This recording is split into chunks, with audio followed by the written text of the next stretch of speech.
이 시간에도 주님의 말씀을 들고 섰습니다. 주님, 사람의 모습은 십자가 뒤에 감춰주시고 온전히 진리의 말씀만이 선포되는 시간 되게 도와주시옵소서.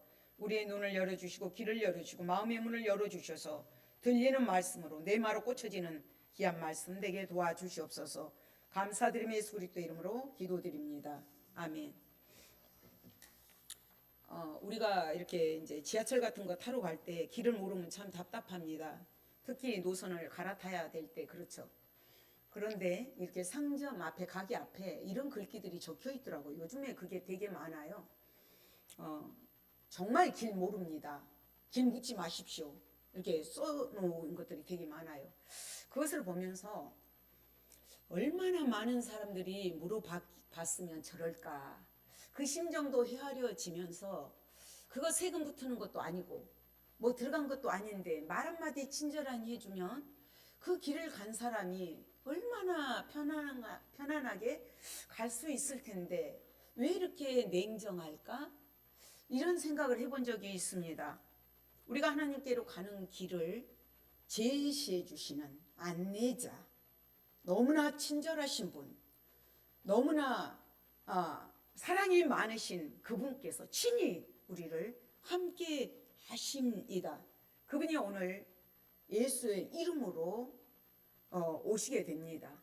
마태복음의 1장부터 1장의 1절부터 17절까지는 예수님이 사람이시다.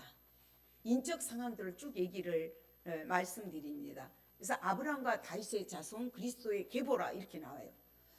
예수님이 이 땅에 오시는 데에는 그분이 사람이어야 돼요. 참 사람이어야 되고 참 하나님이셔야 됩니다.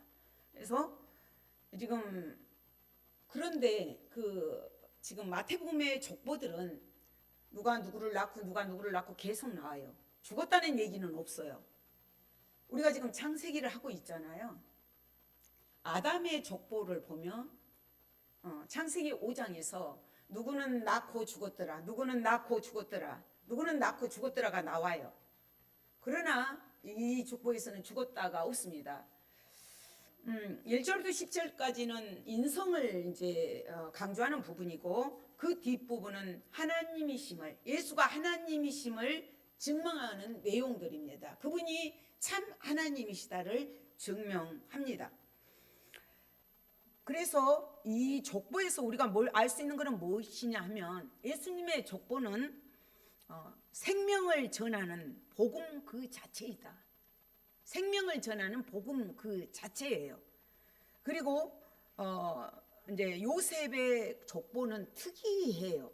지금 16절을 읽어보면 야곱은 마리아의 남편 요셉을 낳았으니 마리아에게서 그리스도라 칭하는 예수가 나시니라.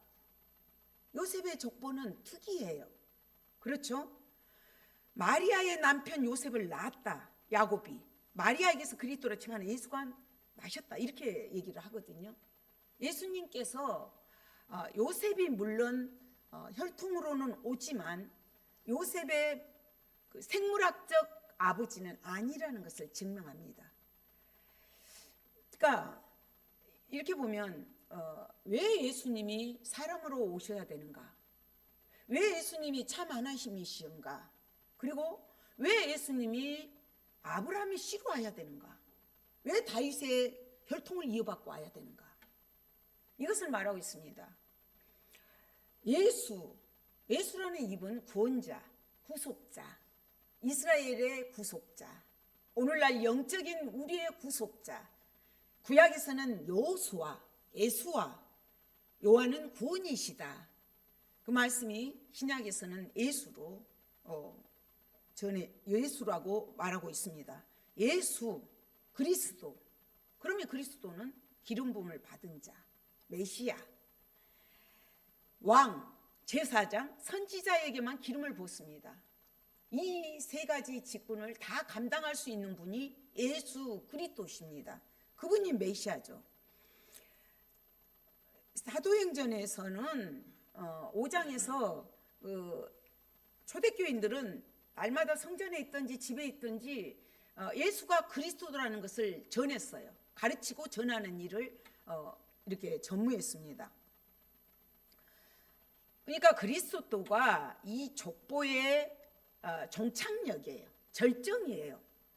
그리스도의 계보에서는. 그리고 새 시대의 개막을 알리는 인물임을 알리는 동시에 그리스도를 이어나올 그의 후손들은 더 이상 없다는 것을 말하고 있습니다. 그분은 유대인들이 오시리라 한 메시아는 아브라함의 씨로 와야 되고 다윗 왕의 혈통으로 유다 지파에서 나와야 돼요. 유대인들이 기다리는 그 메시아는 그렇게 오셔야 되고, 왜 그러면 사람의 몸을 입어서 와야 되는가? 피 흘림이 없이는 제사함이 없습니다. 피를 흘려야 됩니다.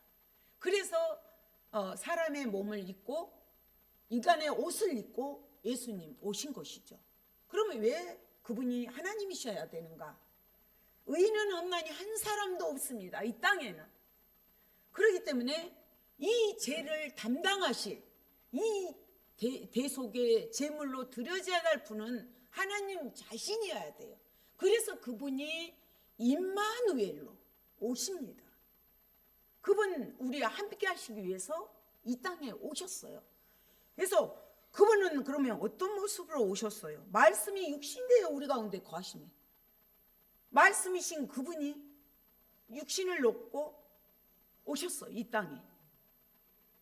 그분은 사랑을 나타내셨죠.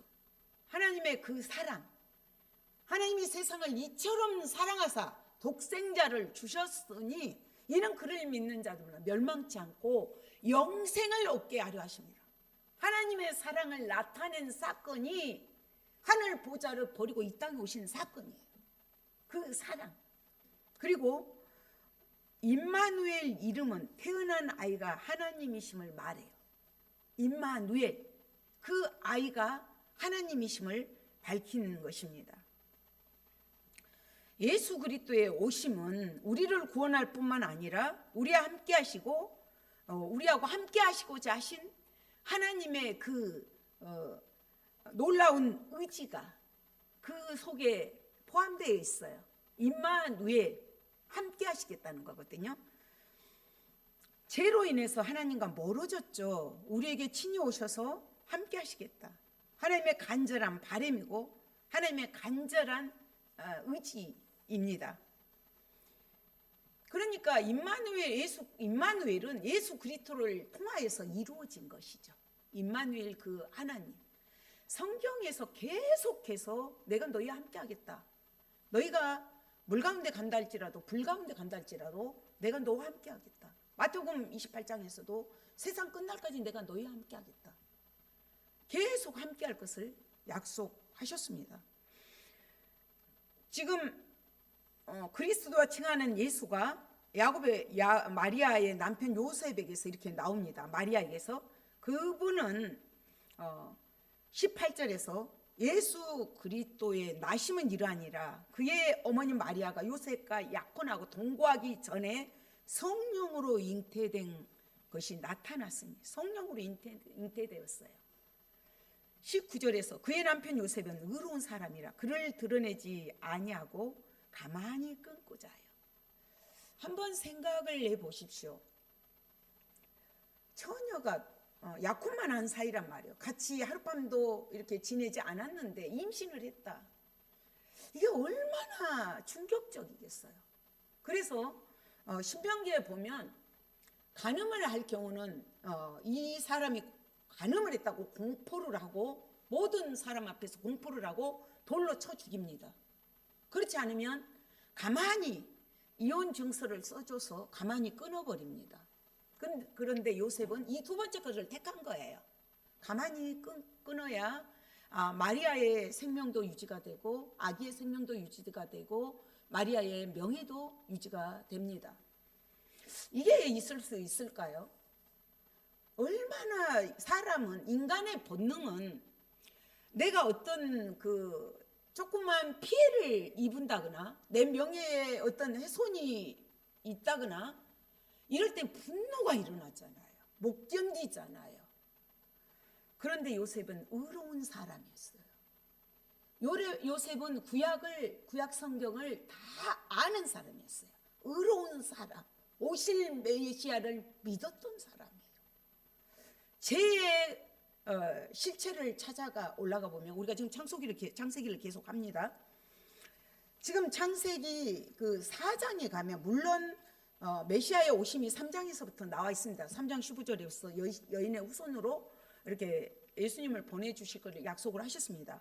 그러나 죄라는 말이 성경에서 가장 먼저 나온 데가 4장이에요. 창세기 4장에서 죄의 실체, 악의 실체가 나타나는데, 어디서 나타나냐면 가인과 아벨이 제사를 드려요. 하나님 앞에 예배를 드려요.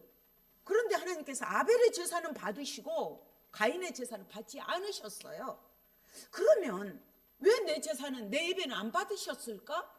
하나님, 제가 뭘 잘못했습니까? 하나님, 어떻게 해야 될까요? 물으면서 해결을 해야 되는데 그렇지 않아요. 하나님한테 뻗덩대고 최초로 덤빈 사람이에요. 가인이 최초의 살인자도 됐지만, 그러놓고 하나님이 찾았을 때 내 아우가 어디 있느냐? 내가 아우를 지키는 자입니까? 예수님, 네가 이렇게 분내하는 것이 뭐냐? 너가 이렇게 억울해한 것이 무엇이냐? 그러면서 선을 행하라고 말을 해요. 너가 선을 행하지 않기 때문에 그 악이, 죄가 문 앞에 엎드려 있다. 너는 그 죄를 다스리라고 말씀을 하십니다.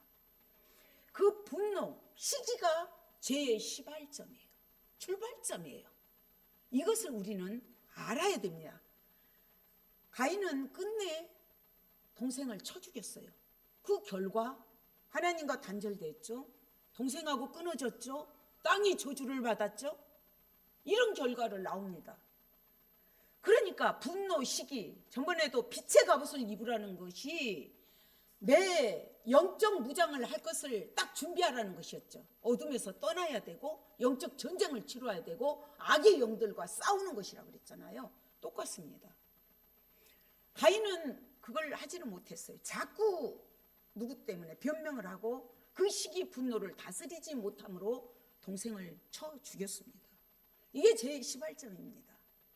그러나 요셉은 의로운 사람이라 말씀을 묵상하면서 말씀대로 하려고 했습니다. 그러므로 이제 그것이 이제 요셉 같은 경우는 자기를 다스리고 평화주의자죠. 그 평화주의자였고 피해를 가지 않게 했고, 그는 평소에 율법에 충실했던 사람이에요. 의로운 사람이에요. 인간의 감정과 이성을 가지고는 그렇게 할 수가 없는 사람이에요.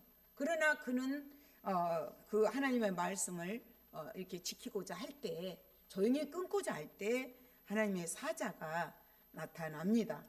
그래서 이를 생각할 때 얼마나 고민을 했겠습니까? 이런 일이 없었잖아요. 처녀가 잉태해서 아기를 낳는다? 이게 역사상 없는 일이잖아요. 이런 유례가 없잖아요. 환경적으로, 물리적으로, 생물학적으로, 역사상 이런 일이 없을 때 얼마나 그의 심정이 암담했을까요? 그랬을 때 주의 사자가 나타나서 현몽합니다. 다윗의 자손 요셉아, 내 아내 마리아 데려오기를 무서워하지 마라. 그에게 잉태된 자는 성령으로 된 것이라. 아들을 낳으리니 이름을 예수라라. 아들을 낳으리라 이름을 예수라라. 그가 자기 백성을 그들의 죄에서 구원할 자이십니다. 자기 백성을 죄에서 구원할 자, 죄 속에 있는 죄인을 구원하러 오신 것이 아니라 하나님께서 자기 백성을 구원하러 오신다는 거예요. 우리가 태중에 조성되기 전에 하나님은 우리를 택하셨고 부르셨고 선택하셨고 구별하셨다고 말씀하셔요. 그 은혜, 그 사랑을 생각하면 얼마나 감사한지 모릅니다. 물론 하나님께서는 모든 인류의 사람들을 구원하기를 원하십니다. 그렇지만 먼저는 선택된 1차적인 목적은 택하신 족속, 구별된 자, 선택된 자, 너는 내 것이라 인친 자들을 먼저 그들의 죄에서 구원하실 자라고 말씀하십니다. 이 은혜를 생각하면 우리는 자다가도 깜짝깜짝 놀래야 됩니다. 교회 아무나 못 옵니다. 오늘 어르신 처음 오셨지만 교회 하는 거 쉽지 않습니다. 마귀가 생명으로 오는데 그걸 막지요? 그냥 두나요? 아니요. 손님이 와도 오고 전화가 와서 그 방해하고 아파서 못 오고 교회 오는 일 참 어렵습니다. 하나님이 부르셨기 때문에 내가 우연히 온 것 같지만 하나님께서 성령으로 오늘도 오게 하셨습니다. 성령으로 잉태된 사건은 우리에게 매우 중요합니다. 성령의 일하심을 우리가 이렇게 말씀을 통해서 알 수 있잖아요. 그 성령 하나님은 창세기 때부터 일을 하셨어요. 창세기에 모든 것들을 천지창조로 하실 때 1장 2절에 보면 하나님의 영은 수면 위에 운행하셔요. 그 하나님은 그때도 운행하고 계셨어요. 물론 뭐 엘리사, 엘리야 나올 때도 성령의 역사 있었고 많은 성령의 역사가 있었지만 그때 창조하셨던 성령님, 에스겔 37장에 마른 뼈들이 이 뼈 저 뼈가 완전히 송장이 소리가 난 그 가운데 생기의 바람으로 마른 뼈들이 살아납니다. 하나님의 군대를 이룹니다. 그거는 하나님의 성령으로 재창조를 회복의 역사를 말하고 있습니다. 그리고 오늘 이 본문에서도 18절에서 동거하기 전에 성령으로 잉태된 것이 나타나더니 성령으로 잉태되셨죠. 20절에서도 그에게 잉태된 자는 성령으로 된 것이 성령으로 잉태되십니다. 그 성령님, 성령을 통해서 잉태하신 그 사건이 하나님이신 예수 그리스도를 통해서 종말의 재창조를 하실 것을 말씀하신 것이에요. 사도신경에서도 그는 성령으로 잉태되어 동정녀 마리아에게 나시고 성령으로 잉태된 것을 중요하게 말씀하고 있습니다. 그러니까 예수님이 인간의 몸을 쓰고 이 땅에 오셔서 십자가에서 죽으심으로 우리의 그 모든 것들이 다 깨져요. 죽음이, 사망이, 죄의 문제, 질병의 문제, 그가 찔리면 우리의 허물 때문이요, 그가 상하면 우리의 죄악 때문이요, 그가 징계를 받음으로 우리가 평화를 누리고 채찍에 맞음으로 나음을 입었도다. 다 깨지고 부서지고 십자가로 말미암아 부활로 말미암아 재창조 회복의 역사가 일어날 것을 말하고 있습니다. 그러면 그 예수는 과연 누군가? 그 예수는 과연 누군가? 임마누엘로 함께 하실 것을 말씀하셨고 22절에서도 이 모든 일이 된 것은 주께서 선지자로 하신 말씀을 이루려 하시니라 이르시되 선지자로 하신 말씀을 이루려 하시니라. 오시리라 하신 메시아. 그러니까 여기 23절 말씀이 보라 처녀가 잉태하여 아들을 낳을 것이요 그의 이름을 임마누엘이라 하리라 하셨으니 이를 번역한즉 하나님이 우리와 함께 계시다 함이라. 임마누엘, 하나님이 우리와 함께 하신다. 이 말씀은 이사야 선지자가 7장 14절에서 보라 700년 전에 예언한 내용이에요. 보라 처녀가 잉태하여 아들을 낳을 것이다. 700년 전에 예언을 했습니다. 미가 선지자도 마찬가지고 많은 예언자들이 예언했던 그 예언이 이루어진 것이죠. 그래서 이제 요셉은 그 잠에서 깨어나서 주의 사자의 분부대로 아들을 낳기까지 그 아내를 데려와서 낳기까지 동침하고 낳고 나서 이름을 예수라 부릅니다.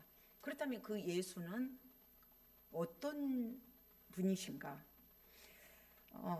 지금 마태복음 2장 2절에 이렇게 가면 동방박사들이 멀리서 별을 보고 찾아옵니다.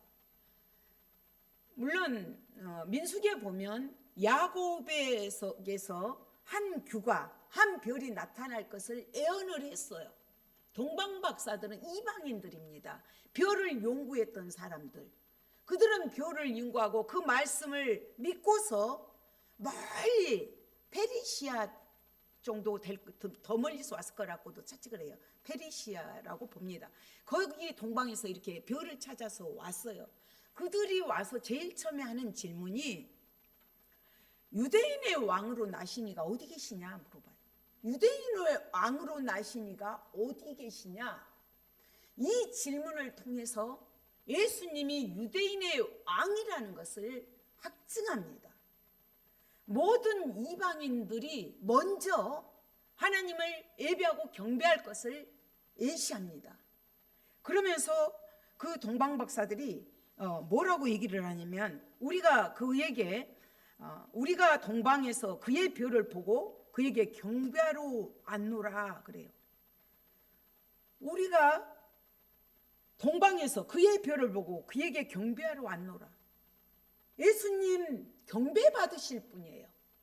모든 자들이 예수의 무릎 앞에 그분을 주로 고백하고 무릎 꿇고 그분만을 만왕의 왕 만주의 주로 섬길 것을 말합니다.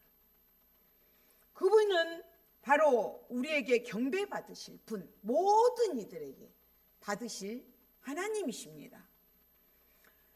이 사건을 통해서 온 세상 사람들의 경배를 받으실 분이라는 것을 우리가 알 수 있습니다.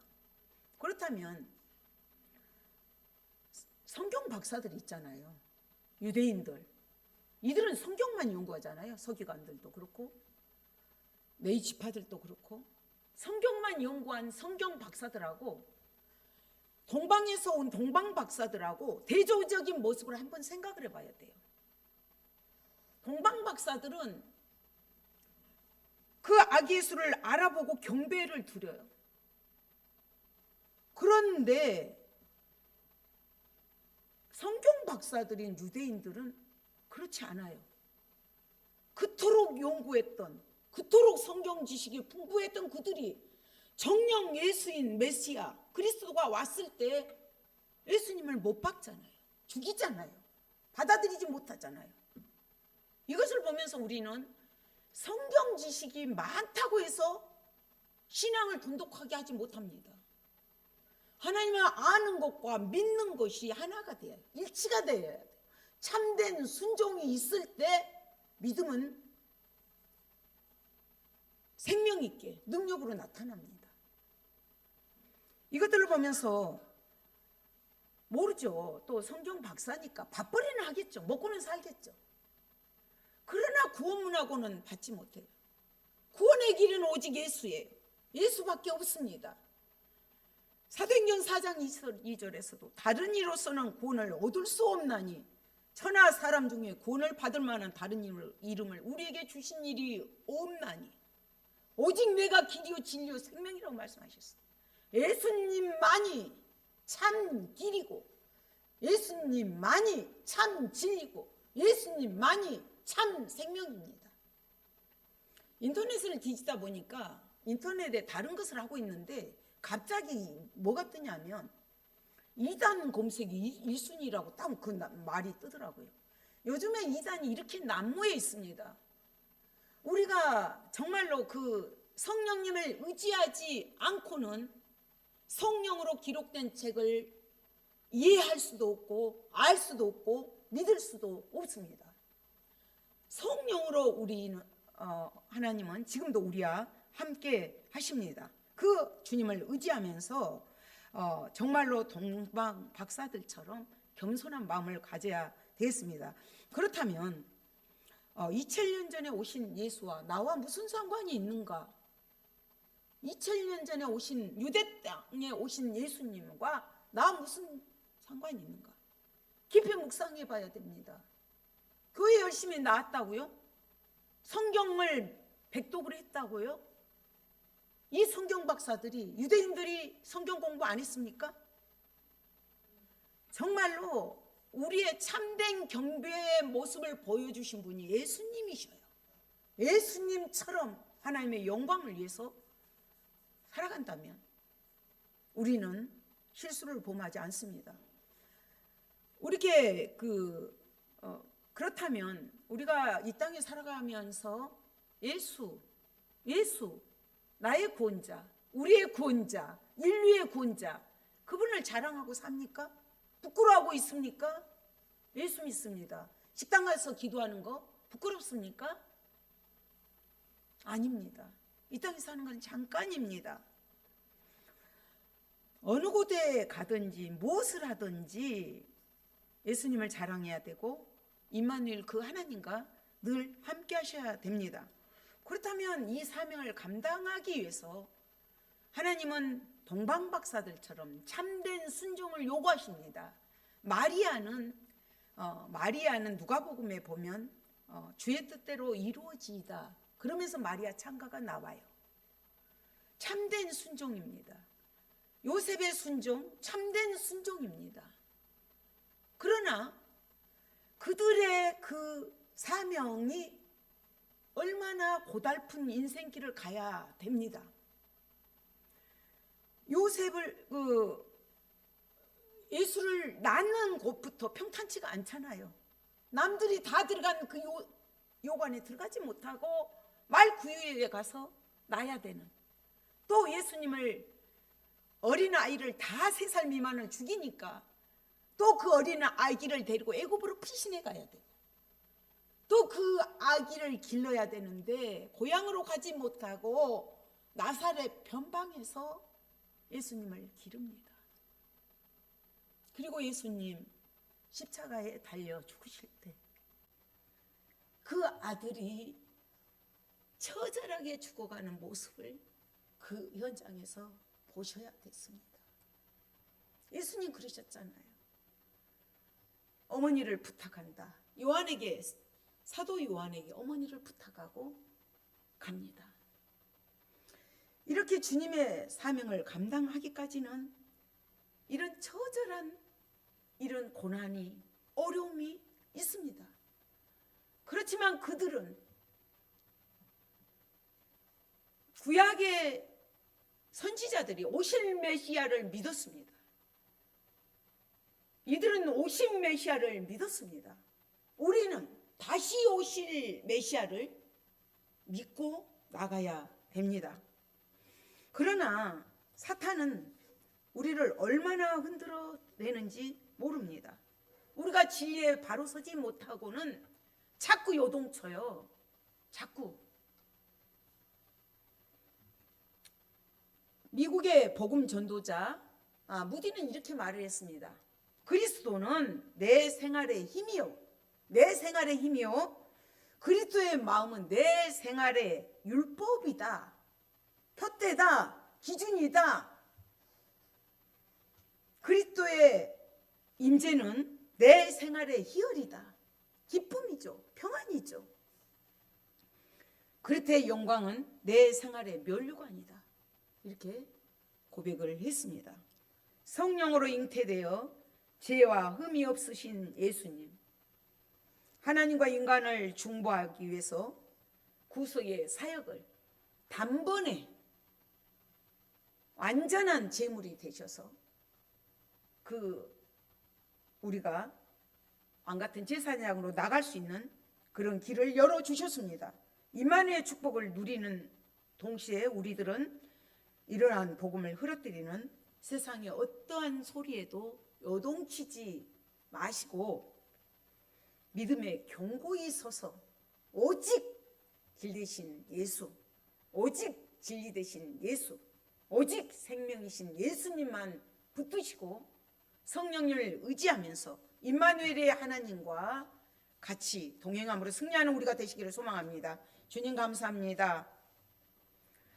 예수 이름에 담긴 의미를 되새기면서 예수, 나의 구원자, 우리의 구원자, 인류의 구원자 되심을 고백합니다.